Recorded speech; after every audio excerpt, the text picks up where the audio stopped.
Hello Africa, and welcome to this exciting business episode here on Click Africa. I'm Josie Mahachi, and today I'm at the Africa Heritage Society here in Johannesburg, South Africa. I'm going to be speaking to an African businessman and president of Africa Heritage Society, Mr. Mawere. How are you, sir?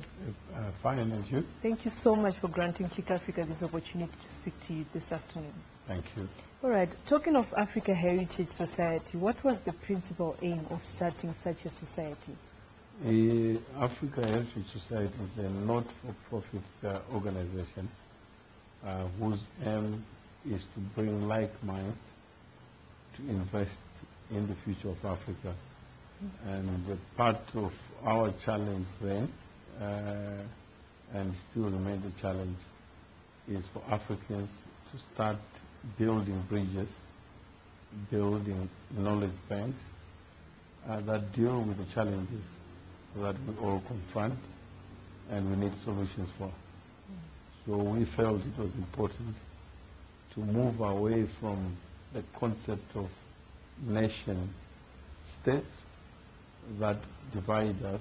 As you are aware, Africa has 54 nation states, and within each nation you have different tribes, different clans, individuals, but we all share one destiny, the African destiny. If one African does well, it uplifts everyone. But investing in knowledge requires associations.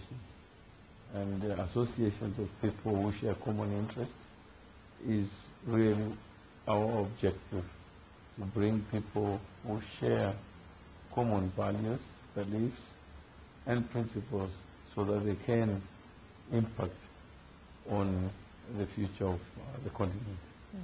All right, looking at membership, what are the criteria, if any, of one African becoming a member of Africa Heritage Society? It's open.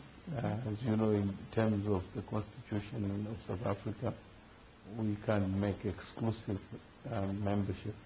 So it's open. You can join as a primary member. You can join in different categories as you wish. Once you join in, then obviously you can create your own families or circles that capture your interest. All right, in case somebody wants to join, what are the benefits of becoming a member of Africa Heritage Society? The benefits really are you have access to other individuals, you have access to people in business. So you may be a phone call away, or an email away, or a fax away from a solution.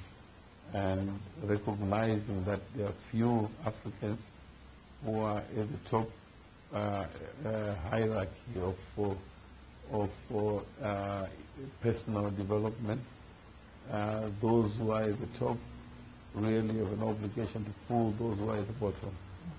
So it allows you to interface with people who may not necessarily be in your class, who may not necessarily look like you, who may also not necessarily have the same past or the same credentials like you. So it gives you that pool of knowledge to tap from. Looking from the day that you started Africa Heritage Society to date, would you say you achieved your goal? I think really it's members who achieve goals. The organization is just a vessel through which members can assert. There are many people who can claim credit that through the instrumentality of the society, they've been able to meet partners, either in business, personal. They've enlarged their pool of contacts that allowed them to find solutions to the challenges that they face. So it's really up to the members who have to drive that engine rather than the organization. It's not so much what even a country is a society, what a country can do for you, but what you can do for the country. So the country can only reflect the actions or the contributions of the members of that society. Okay, but by asking that question, I meant to say, as a president of the organization, do you have such members that you would really be proud of today, to say they joined Africa Heritage Society and they've achieved their goals? To the extent that the members and the people see value in it, I say we're satisfied that they found value, they found a home in Africa Heritage Society, and many have advanced their interest, but also improved their knowledge about what works, what doesn't work, and just the literacy level has enlarged through the facilitation of Africa Heritage Society. You've written several articles on Conversations with Mawere, touching on African issues. Would you say your articles have made an impact to the African society? I think from the position of the people who read them, because I don't write for myself. You write for people. If it's in the public domain, then the people who read, some find value in them and find a new way of looking at the same issue that they've looked at on their own. So that conversation, although they may not be able to converse with me directly, they can find some value in picking up some of the issues that are highlighted in those articles. All right, looking at Africa as a whole, as a continent, would you say an ordinary African understands the importance of African heritage?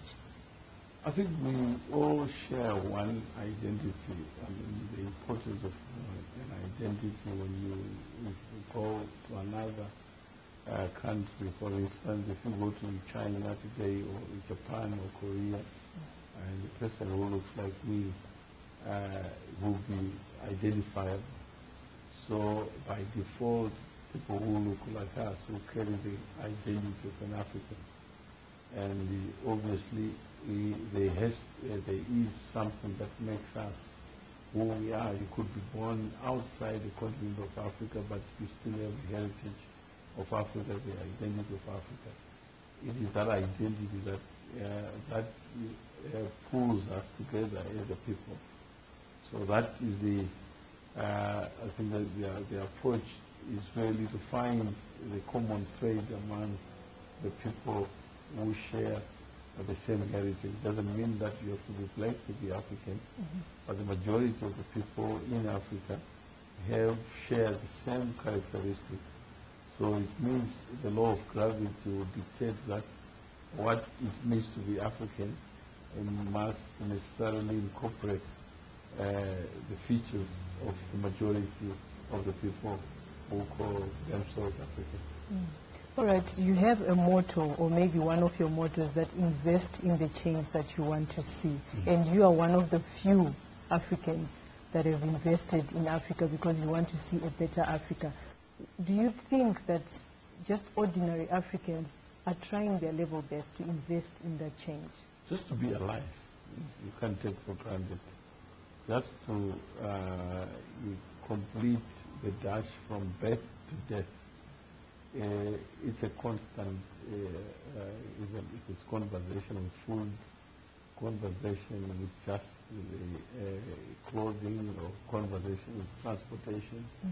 So a human being just being alive is fulfilling his or her own promise. What remains is really the memory of the individual when he dies, and that is what we capture. And what defines and shapes the future is the contribution of the individuals who are alive.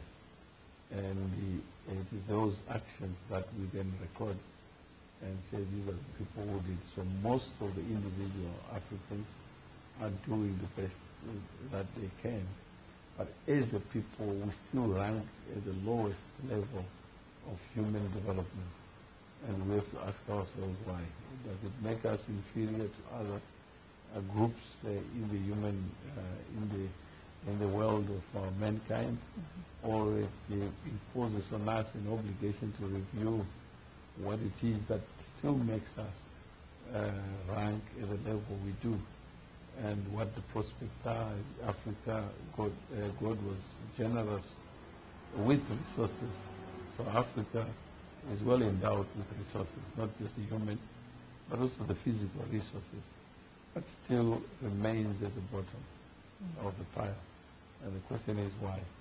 So by being able to invest in what is possible, that the life itself confers on individuals' rights, and it is those rights that they aspire. So when you say you have a property, it's just the right to use that property that we call ownership. So most Africans, by building, through effort, not God's effort. So I can't claim minerals as mine. I can't claim land as mine because someone produced that. Yes. So we are trying, as members of African Heritage Society, to say there is something that will make us better Africans, where we can harvest from the fruits of our labor rather than from the fruits of God. So if I have to claim dominion over minerals and say they are my minerals because I'm alive, then effectively we are playing God. So by investing in knowledge that the effort can produce outcome, and it is those outcomes that produces wealth. It is that wealth that you can take to your grave, but it is wealth that can then be deployed to address human needs. Most, I think, the development of Africa, the past is a lot of its own dynamics, its own pain, its own constraints, its own restrictions, but the future is really our business. When we say invest in the change you want to see, because if one person changes, it means the next person who is associated with that person will also change. Yeah. But if we're waiting for the other person to change, that may not happen in a lifetime. So by being able to invest yourself to be the change, as Mahatma Gandhi said, to be the change that you want to see. When you change, you find that that will then impact on other people to see the value of change. Let's say we wanted to create a new bank for Africans. We can do it. If we wanted to create a wholesale company to distribute airtime to the extent that we talk to each other, we never question who actually is providing the airtime to us. What is the business model, for instance, of telecommunications companies? If it's mobile, what is the business model? So when I say hello to somebody, when I dial a number, how does the money flow? How do documents flow between us? And it doesn't take any genius to know that there is money that we're already spending. But then if we then surrender to the simple logic that the past has condemned us, and yet when we dial the number, it is not the past that is dialing the number, it is us. So every time you dial and somebody picks up the phone, you pay for it. And just the way of organization, if as Africans we organize differently, it means we'll be able to do better. And also the notion that the African identity is defined by leaders, that we look so much to leaders to provide all the solutions, forgetting that a leader is just as human as you are. Yeah, but maybe it's only because people don't understand what exactly a president is. Whenever there's a president put in place, we expect so much from them. And I think that's the mentality. That's the mentality. Africa. But in Africa Heritage Society, we also teach people that never trust